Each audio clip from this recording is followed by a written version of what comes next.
Business Trendsetter podcast, where we talk about trends and how to use them to grow your business. My name is Manny Turan. And I'm Adam Hartung. We are Spark Partners. We're here every week to talk to you about trends, why they're important. And we take a little bit of a different approach to business and solving some of the problems that might be ailing you. And to that effect, today's conversation is going to start with the bankruptcy of a very large pharmaceutical retailer, pharmacy, basically a pharmacy, which is Rite-Aid. They've been around a long time, and them filing for bankruptcy is really I wouldn't say it's a shocking sort of a thing, but it's really in line with what the things that Adam and I talk about all the time, which is, of course, trends, demographics, and other things. So, Adam, let's kick off the conversation talking about what ails that Rite-Aid are kind of dealing with at the moment. Yeah, and I think it's important because we often think that big companies have all these resources and they shouldn't be getting into this kind of trouble. Yet the bankruptcies that we hear about are the big companies. They're the Kmart's and the Sears and the really big ones. But it seems like that's an unnatural act. I've always said this. Why would somebody that's a big company that has a lot of assets, like Rite-Aid has a lot of real estate, has the ability to pay very well, therefore the ability to recruit very well with lots of opportunities. Why would that kind of a company get into trouble? What happens? And a lot of times people react when I'm having that kind of a conversation by saying, well, leadership became became lethargic. They didn't pay attention. That kind of a thing. And I've never really believed it was that they didn't pay attention. I always believed it was they didn't look at the right things. So they're going to the job, they're working hard, but they're not looking at the right things. So the first one that I would focus on is saying that Rite-Aid, like all the other drugstore companies, are very focused on earnings and less focused on revenue. And as we've talked about in the past, you can figure out ways to manage earnings, but if you don't have growing revenues, you're going to be in big trouble. Right. And the issue that you have with Rite-Aid is you had two trends that they were trying to fly in the face of. The first one was the trend in demographics.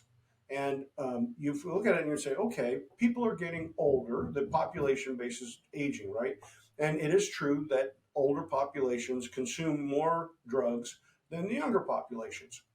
So you'd say, wow, that should be good for business. Until you realize that in foreign countries, they negotiate the prices for their drugs with one entity. It's not like in the United States, right, where you have all these different insurance companies. And therefore, the prices are set in those foreign countries, and they're set at a lower level. So you can't compete on price in those countries to try to get the customer. Then the second thing is in the United States, people can be very, very picky about their insurance plan and their coverage and what doctors they go to when they have private insurance, especially employer-paid private insurance. But then they turn 65 and they go on Medicare. And when they go on Medicare, all of a sudden it's a different world. You don't have to pay. You might have to pay a little bit. It depends on the coverage you want, but it's nowhere near as expensive as private insurance. So now what happens is you go on Medicare because it lowers your costs dramatically if you get sick.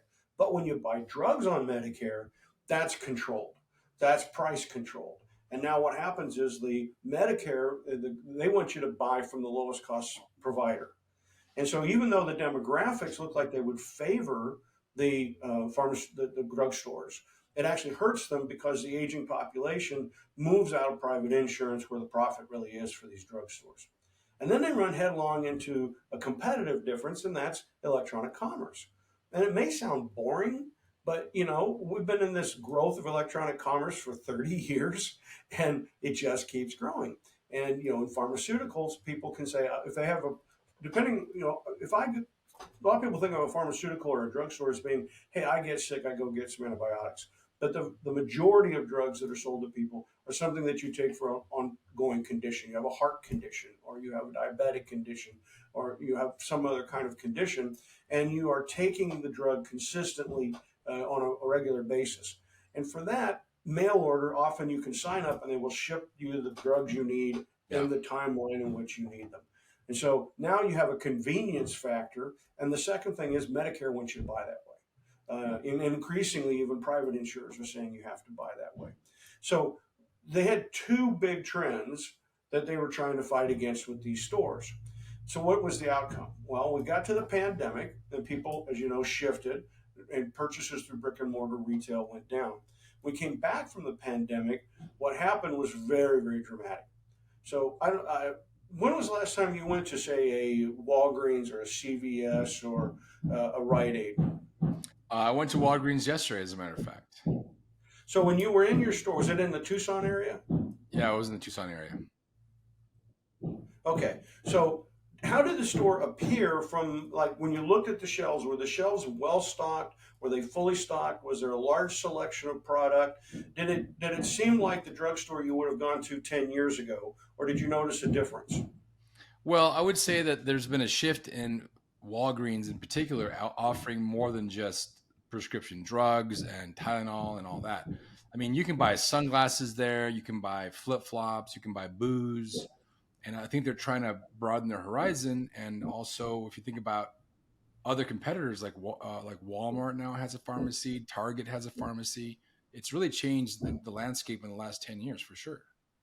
Yes, dramatically. So what we saw was, if you went back 40 years ago, being a pharmacy like Walgreens was an extremely profitable business. And the issue was, people went in the store, they were mostly private insurance backed. So the store would sell them the drugs and bill the insurance company, and they charged very high prices with very good margin. The second thing, then, they became very aware that when people came in to buy these products, they could shop. They say, "Oh, I'll have your prescription ready in 10 minutes." And so you wanted things that they could impulse buy. And of course, you get vitamins and all kinds of supplements, and you would, all the things you would think of, band-aids. But they realized, hey, if we're in Florida or we're in Arizona, we should have flip-flops, because everybody needs flip-flops, and maybe they'll pick up a pair of flip-flops while they're here in the store. And so that was part of what built it. And there was this big acquisition frenzy over the last 30 years, including Walgreens merging with Boots out of UK. But we saw people buying up these drugstores and getting the Walgreens and the CVS and the Rite Aids getting ever larger. But you're right. What happened was, at the same time, Walmart and Target and the other traditional general merchandise retailers started saying, you know what? We could add a pharmacy into our stores. We know how to make money at high volume on all these other products, including seasonals. And what we'll do is we'll add the pharmacy and just give people an extra reason to come into our store. So now what happens is, they're not wanting to make the amount of profit on the pharmaceutical products, or even the band-aids or the cough medicine. They don't need the profit margin that the Rite Aid had.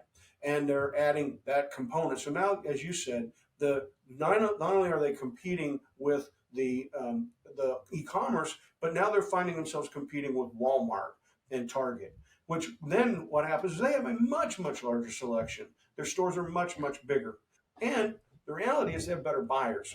You know that I talk to vestige groups all the time, and I tell stories about dog food and making dog food bags and things. But one of the things, my whole life, I've always enjoyed, when I go somewhere, if I have a little time, going to the big retail stores, like going into a Kroger store in Pittsburgh, and then maybe growing into a Walgreens in Pittsburgh. And the reason I do that is, I'll compare it with, say, Detroit, and I'll compare it with maybe being in Tucson or Phoenix or maybe in San Francisco. So I'll take a look and I'll try to say, okay, do I see a difference in them? And one of the things that has really emerged in the last 24 months is, I've noticed that in a lot of locations, particularly in the West, so we're talking Denver, we're down in Colorado, Salt Lake City in Utah, Arizona, where, I've been down to Phoenix a couple of times, and in California in a big way. If you go in, you see a lot of empty shelves in the drugstores. You go in and you say, well, okay, I want to run in here and get X. Like the other day, I wanted to pick up a new shaver, and I've bought, what shaver lasts me 3, 4, 5 years, something, and then the motor goes bad. I got to buy a new one. And I've always gone in and bought them in a Walgreens or a druggist. I don't know why I started years ago doing that. Well, the other day I went in and I couldn't get one. They had none. There was no supply of shavers, right? And I ended up going to Walmart. And I go into Walmart, and sure as the world, they had a wonderful display of these electric shavers. And you could say, well, Adam, why didn't you buy it online? And the reason was that I wanted to look at them to see which one I wanted. I hadn't bought one for several years. And so for me, it was convenient to look at a display and make an immediate purchase, because that was what I was looking to do, as opposed to saying, I know what I want, and buying it online. Yeah. But the point, again, I'm afraid I may have gone on a tangent there. The point was that the stores, the druggist stores, the pharmaceutical stores, they are not stocking their shelves the way that the Walmart is stocking its shelf. And as a result, you go in there for typical things like toothpaste or toothbrushes. I stopped into a Walgreens. It was a Walgreens in Las Vegas a few months ago, and I just wanted to pick up a toothbrush. And again, the same thing. The toothbrush display was two-thirds empty, and the kind of toothbrush that I wanted to use, they didn't have it all, right? And so I'm saying, how could you not have a good selection of Right. toothbrushes in a drugstore? Well, they're getting outbought by Walmart and Target and those other general merchandisers who, when the rebound started to happen after the pandemic, they had much bigger buyers. They're making bigger buys, and the buyers, I think, are sharper. I think when it comes to general merchandise products and buying those things, they're saying they can buy in volume, and they were better at getting ahead of getting their orders placed, and they're better at follow up. They're better at working those suppliers, pinching those suppliers to get the product, and they're getting it first. And so, it doesn't take very long. I went into one drugstore to get a shaver. When it didn't have any, I didn't go to another drugstore, right? I gave up and I went to the Walmart store and made that purchase. And so these are the trends that are affecting Yeah. these drugstores, and it's why they're falling out of favor. In addition to Rite-Aid filing for bankruptcy, uh, Walgreens just got a new CEO, and that's Right. because the CEO they had before barely lasted, I think, a year in the job. Everybody's sitting around looking, saying, "How are we going to try to manage this for earnings?" Well, once you start managing for earnings, is when you make those mistakes. Fewer people working in the store, so you get the shopper gets less help, less merchandise on the Yeah. store shelf because your buyers aren't as effective, your store stockers aren't as effective, your inventory management's not as effective. And so now you're managing for earnings and you're making those mistakes that are the traditional mistakes you make instead of focusing on revenues. Yeah. Now, obviously, here it's this scenario planning. And the Right. point I think that I hope our listeners can take from this is that you go back 10 years ago is when the mistakes were starting to really happen that caused the bankruptcy of Rite Aid today. It's the fact that when they reached back to try at that point 10 years ago, they should have seen these trends coming. They should have been predicting about what was going to happen with purchase of pharmaceuticals by the demographic path and what was going to happen with private insurance and what was going to happen with pricing, electronic commerce, and competition with the general merchandisers. They could have seen that 10 years ago, and then you would have taken a very different path than the path they took, which was to keep opening more stores, keep making the stores bigger, keep trying to look more like Walmart when you have actually no hope of catching Walmart. And Yeah. in fact, Walmart is struggling to try to be competitive in a world in which brick and mortar is getting Yeah. just less needed every year. I've got a couple observations with respect to Walgreens in particular. So I would say about 3 weeks ago, maybe four, I did see empty shelves, and I did struggle to get some help. I was there with my kids, and we were trying to shop for deodorant and other things, right? And it was like, where's the guy? Everything was locked up. So that was one thing. And then as we were walking towards the back, the kids wanted something from the frozen section. A guy burst out of there with a couple bottles of booze. So what it occurred to me is that some of these pharmacies, some of these like the Walgreens in particular, it's like a convenience store. It's much closer to a Circle K than it is to what would be considered a traditional pharmacy. And so that's one thing. The other thing I noticed is that the CVS down the road from Walgreens embedded a very small clinic with a physician's assistant or maybe a nurse practitioner in there. And so I think they're trying to go into that domain. I'm not sure how effective it's been. I haven't didn't really do a deep dive on that, but I But think that they're struggling to figure out who the hell they are. And see, that's the problem. They had some ideas. You have ideas, you have innovation. So let's take the average company. You look at it and you say, hey, look, I need to grow my revenues, I need to grow my profits. What could I do additionally? Well, it is true. Just I happen to know that because of research I did at the time back in 1984, 40 years ago, Walgreens was the largest retailer of liquor in the United States. And that was because there were so many states where they had the opportunity to sell liquor. But now that they've let that get away from them, they didn't put that as a priority. I mean, maybe Walgreens should have become a liquor store that sold pharmaceuticals, right? But they didn't change their path. They didn't sit there and say, "Oh, where are we making a lot of money? Oh, the pharmacies are going down. Let's focus on something else." So they didn't make aggressively that move that they should have made. Now what happens is you start to get new ideas. And two things plagued Walgreens. One of them was they had a lot of ideas they wanted to try. And they didn't sit down and say, okay, how do I put some white space teams in place to test two or three of these to see which ones are going to be the biggest winners, and then get committed to that, right? So you go back 15 years ago was when they were starting this idea of clinics and physicians assistants in the stores and what more could we do, but they never really figured it out. And that was because every time they had to fight between I need a little more money for the store traditionally or I need money for my innovation, the store won. And so they never really made the commitment to figuring out through those teams the thing they wanted to grow big on, with one exception, and that was Theranos. And they over invested in Theranos. Then they started playing almost bet the company on Theranos, which you sit there and say, how could you make that mistake? And once again, there was no white space team. If they had said, if you go read the whole story, watch it on the movies, however you want to do it, what you see is there were a couple of executives high up that thought, oh, this is a great idea. Let's go ahead and back it. If you'd have put a white space team in place, the white space team said, look, I want to figure out what's going on here. They would have had, the people on that team would have had their careers aligned with the success of a Theranos. And they would have gone in, done the research, and identified that a lot of this was being faked out and come back to the company and said, this is a great idea if it worked.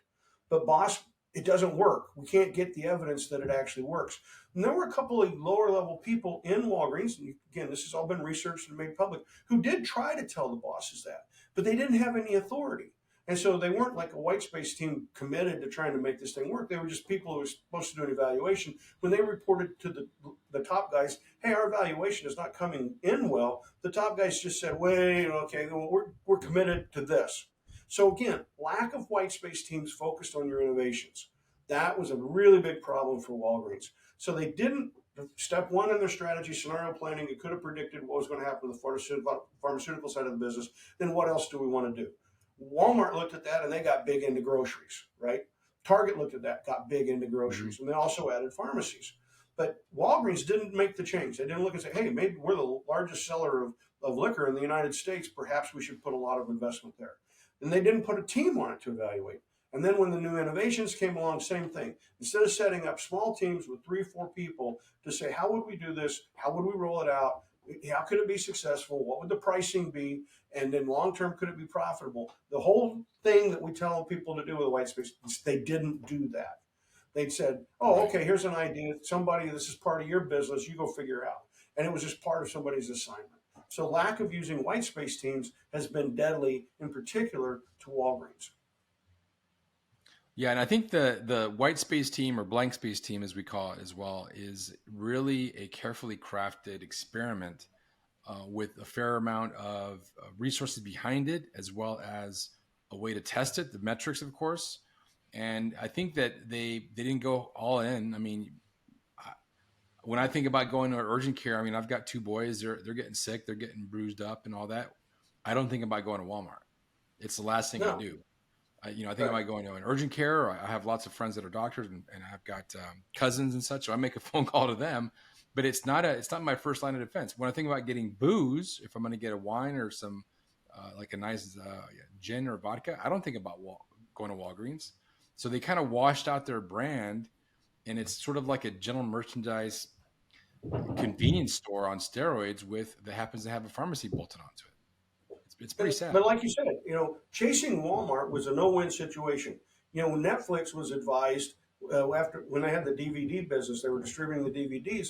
A lot of people wanted Netflix to get into electronic commerce and sell a whole lot of products.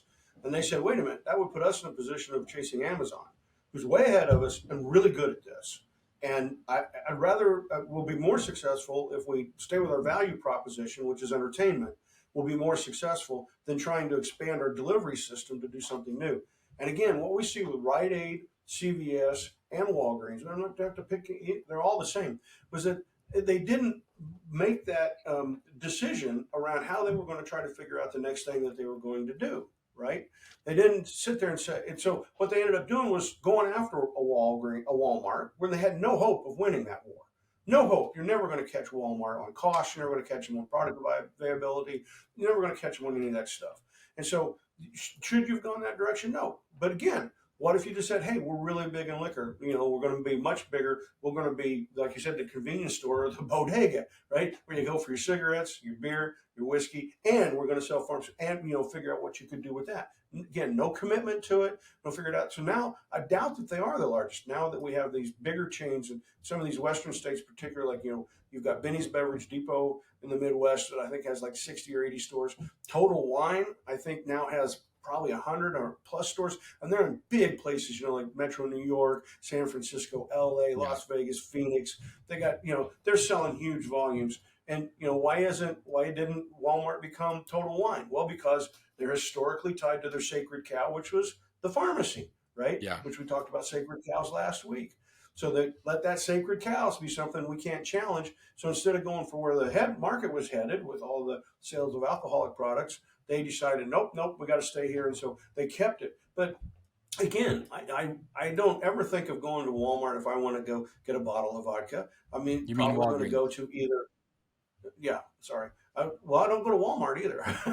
When I think I need a bottle of vodka, I go to somebody who sells that. So I'm thinking of Total Wine, I'm thinking of Bevmo, or I'm thinking of a regional retailer that would be Right. nearby. Somebody who I can just run over quickly and get the purchase that I need. So again, these are opportunities that all of us face. But if we get too tied to our sacred cows, if we get too tied to our old business model, what happens is then we don't look at the opportunity as big Right. as it could be. They probably define their value proposition around something related to selling pharmaceuticals. And their value proposition should have had much more to do with the consumer and the needs of the consumer. And that would have probably tied them much closer to the local community and your idea of a bodega and what should we do out of that. What would the bodega that's going to have one on every block, what would it look like 10, 15 years into the Yeah. future? So, and then if they couldn't get the scenario fully developed, assign 3 people to it full time. Help us figure out that scenario. Figure out Yeah. what We've we could talked do. about Sears back in the year, we'll say 2000. They had an opportunity to really be the leader in fulfillment, just like Amazon is. They had all these stores. They were all over the place. They had 1,000 stores. They could have closed down, 4/5 of the store and made it into a giant warehouse and just kept the craftsman tools in the front. And they could have been bigger than Amazon, but they didn't do that. They made the decision to basically dig their heels in.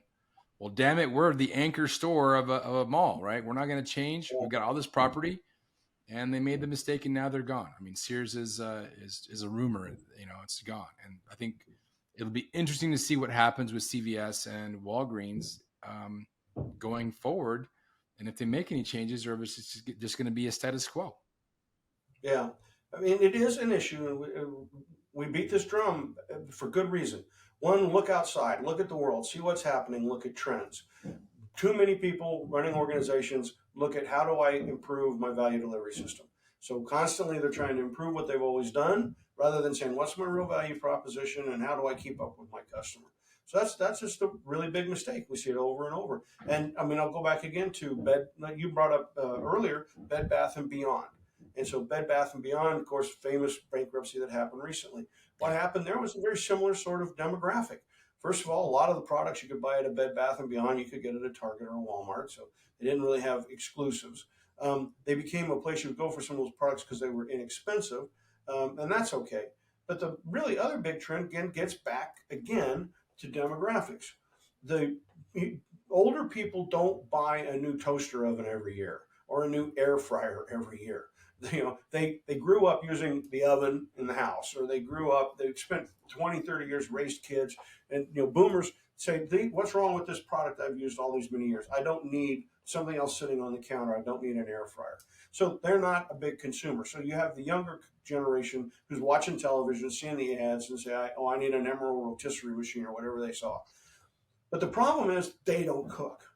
Nothing like that happened in the boomer generation. Right. Boomers, people cook dinner 5, 6, 7 nights a week, right? It was the way we did it. Now what happens is it's a combination of fast food that you can pick up and bring home, order in with the door dashes and those kinds of things, which again come into the home, prepared foods that you can bring into the home, which just merely need to be heated, right? So you get them from the frozen case or you get them in the prepared section of the grocery that you go to. The availability of prepared foods just makes it so that you don't cook. And then, of course, there's eating out. and the younger generation eats out more than the boomer generation does. All those things combine to say, hey, look, they don't need these things. And in fact, to the extent they cook, they want it pretty straightforward. So if you start saying, well, here I've got this toaster oven or with these fancy gadgets on it, a lot of people would look at it and say, why do I want that fancy gadget? I mean, I don't cook that much. Yeah. There's an ad being run right now for a product line where you go online to buy the food and it's shipped to your house. Nothing too original about that. Lots of people do it. But this one, what it has is it comes with a barcode, and you scan the barcode, and then you put it in their toaster oven. It's not really a toaster oven, it's some kind of appliance. You put it in there, scan the barcode, and then the barcode tells the machine how to cook your meal, right? Now, that's novel. That's a pretty innovation. That's going to help them sell more product because, again, it's back to what's probably the weak link in any kind of prepared food. The person that's heating it up, preparing it, going to have to cook it. And if they don't have good skills, or if they find it tedious to try to do the cooking, then they won't, and they'll be customer for a little while, and then they'll drop out after that. And so again, it's easy to look at these things a long time in advance and say, wait a minute, what's the demographics going to do to us whenever we get there for products that we sell at Bed Bath and Beyond, right? And Yeah. the kitchen appliance business was destined to do bad. Home decorating, same thing. My mother, and in fact, people of my age, my generation, a lot of people could whip out a sewing machine and make their own curtains, right? And they thought of home decorating as a big part of what they did. And in an era when homemakers meant, unfortunately or fortunately, women stayed home, and they had things they one of the things they would do is they would redecorate the house, and that was part of being a homemaker, was new sheets, new curtains, new linens, keeping the house fresh. Well, now you have a world in which the vast majority of two people work, and Yeah. they're not all that excited about going down and buying new curtains or buying new Venetian blinds or buying new sheets or towels. They're kind of like, well, if it isn't worn out, why do I need to replace it, right? I'm busy. I have work to do. I have things. And if I've got children, I'm even busier. And so all these products sold at Bed Bath & Beyond just become something that are kind of like, yeah, I see those on television. What's the big deal? And I'm not sure that I need it. So it wasn't hard a decade ago to see that Bed Bath & Beyond was heading itself sort of down a dead end road. And as you go down those dead end roads, somebody that's going to be the last guy is going to be the one that's got working at very low profits, trying to get low cost. And then you're running into the big lots and the 99-cent stores and those guys Right. who are always going to be a lower cost than you're going to be at Bed Bath & Beyond. So their strategy was dead a decade ago, but they failed to look at the trends. They failed to realize that the products they sold weren't going to work out. And instead of figuring out how they could transition for what younger people would want to buy, they stuck with selling what they'd always sold. Yeah. Container stores the same way. Oh yeah, I Container think stores this is the a same really good lesson for our listeners and our viewers to really, when you look at a business, and we talk about this all the time, Adam, about getting out of that box and thinking. If you put yourself in the box, in the big box store, and you're trying to think outside of it, you're still in the box. Yep. And you're still thinking about the way that Bed Bath & Beyond was marketing, what they were selling. But if you get out and you spend a little bit of time looking at the trends around it, looking at the demographics, look at it, who's buying, look at who's not buying, look at the aging consumers, look at the competition that comes from different places. You mentioned something earlier about these, being able to buy these things like restaurants and grocery stores are struggling and all that. In our course, we talk about pizza, how, if you think about the way that pizza was being delivered, and then you get things like DiGiorno, but the true competitors to pizza is not other pizza places necessarily. It's all the other options that are out there. Yeah. And so I think it takes a different perspective. It takes a careful hand and certainly some guidance. I mean, we do this all the time, and we invite you to reach out to us, Manny@sparkpartners.com and Adam@sparkpartners.com. We do this for your business. We look at what are the threats that can come into your business, but more importantly, where should you be putting your oars in the water? What you should be doing from a trends perspective. I think it's something that is not done very often. We get asked to do strategic planning for companies, and we come in and we say, you got to really take this and turning it upside down. This isn't going to be some beautiful leather tome that you put on the shelf and look at once a year. It's got to be a living, breathing document that you look at every single week with your staff and make adjustments as is. So what are the last thoughts you have for our listeners and viewers, Adam? And we'll sign off for today. Number one, every single week you should be talking about the trends that are affecting your business. You should focus in on big mega trends like demographics, artificial intelligence, environmental awareness, and say this will affect our business. It takes a bigger mindset to do that, so it's therefore more difficult. But if you don't do it, you'll get caught. You get caught just like the retailers we were talking about. So, number one, how will trends affect your business? You should be doing that every single week, right? And then you got to just be sure that you know your value proposition. Otherwise, you're going to spend all your time improving your value delivery system. And that's going to cause you to have sacred cows and you're going to be locked in on it and you never go do anything new. You just keep selling pharmaceutical products when it's no longer that profitable of a business. So you got to know your value proposition. And that's what I think you and I spend most of our time talking to people about because that's what they don't do enough of. And we'd like to help everybody out there spend more time on those issues, think about them, because you could be near dead a decade before you realize it. Very well said. Very well said. And there's no medicine that'll cure that, right? That's for sure. All right, Adam. Very well said. We'll talk to you next week, and we'll just keep on thinking about the trends out there and really consider what your value is versus your value delivery. Thank you, Manny. Take care. Cheers.